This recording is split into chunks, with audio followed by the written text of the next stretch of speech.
You want this house, you want it desperately. You see it online and you've been saving for it and you're searching for it. But then you go see it in person and Diane Cardano-Casacio here, your Philly and the Burbs realtor. And I am waiting right now for buyers to go look at this fabulous house right now.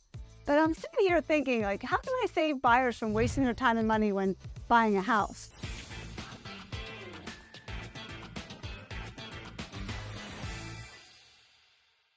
With so much competition out there, buyers I just see them settling for homes with glaring problems and just to have something.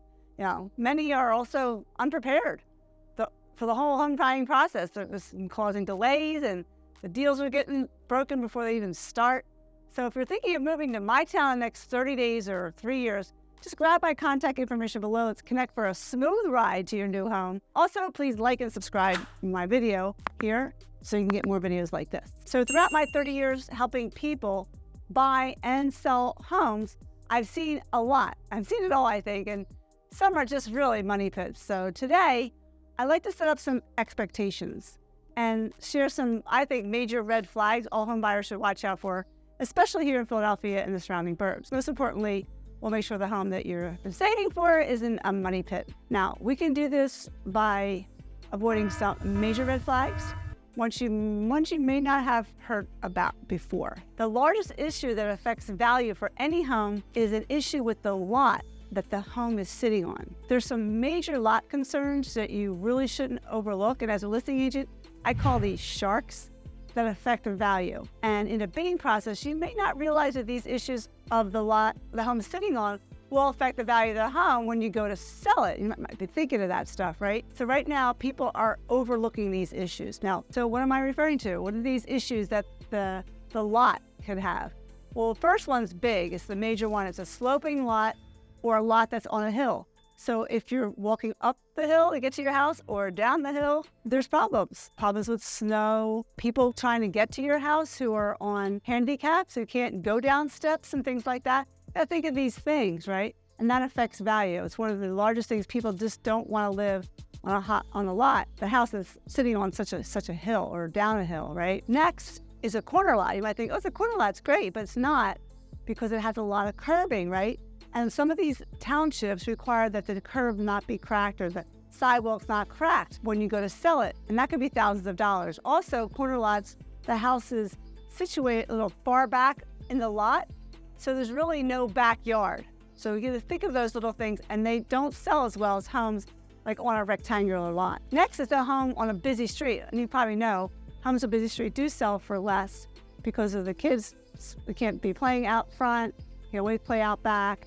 And it just affects value, and it's noisy, right? And another one is around eyesores, with a neighbor, such as the neighbor has a house that's full of stuff all over the front lawn, or the house looks really not nice on the outside, or maybe there's power lines, right, behind the house. You don't want to live with power lines behind the house. Or maybe there is a detention basin right there, right, which is a pot of water that fills up when it rains. Maybe there's an easement back there, things like that. You got to know these lot issues, very, very important. All these things, all these things affect value. Maybe it's in a flood zone. Of course, that's bad, because it's going to cost you more to own the home.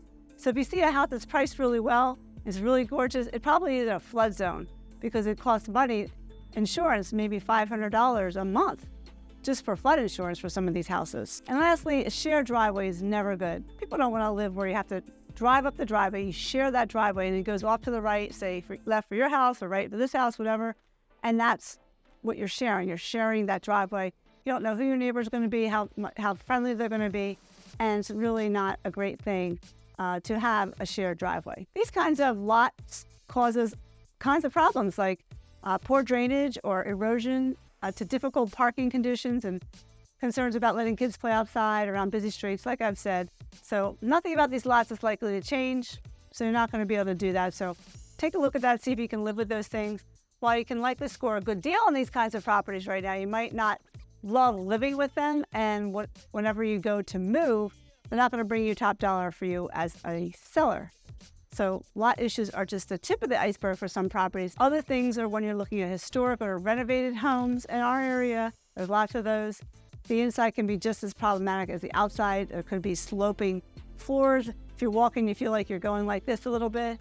Are water stains around the windows or on the ceiling? Foundation work, if there's cracks there. Foundation work is so expensive. Roof leaks can cost tens of thousands of dollars to fix as well. Also, take a look when the house was built. Was it ever renovated?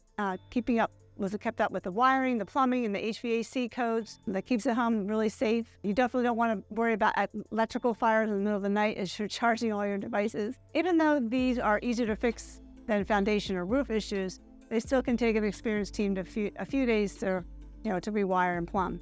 And I just can't emphasize more the need for professional guidance enough, because the next mistake too many buyers make, the red flag number 2, is thinking you can do it on yourself.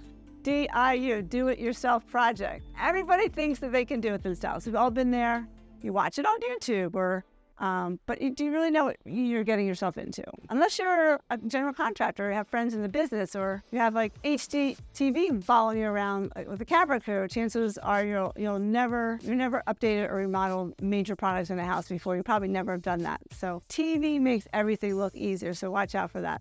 You may be handy. You may be able to add a backsplash or change a fixture, but are you tearing down walls or installing new HVAC? Are you checking the grade of the pipes? So probably not. Now, it may be, seem easy to install new cabinets, but it really is not.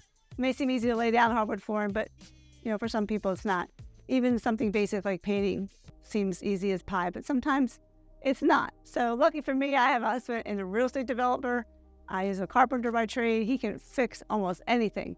Are you one of those? If not, you should consider how much money you will need to spend or hire a professional to make these updates. There are so many things that are just better left for professionals who do it every day, right? Now that you know when to call on the experts, last red flag is make sure you don't overlook a critical aspect of home buying, which is researching the area. So before you commit to even looking at a house in person, do your homework on the neighborhoods. A really deep dive. You want to bring the same intensity to your search as you would when you would dig up info on a potential partner or something.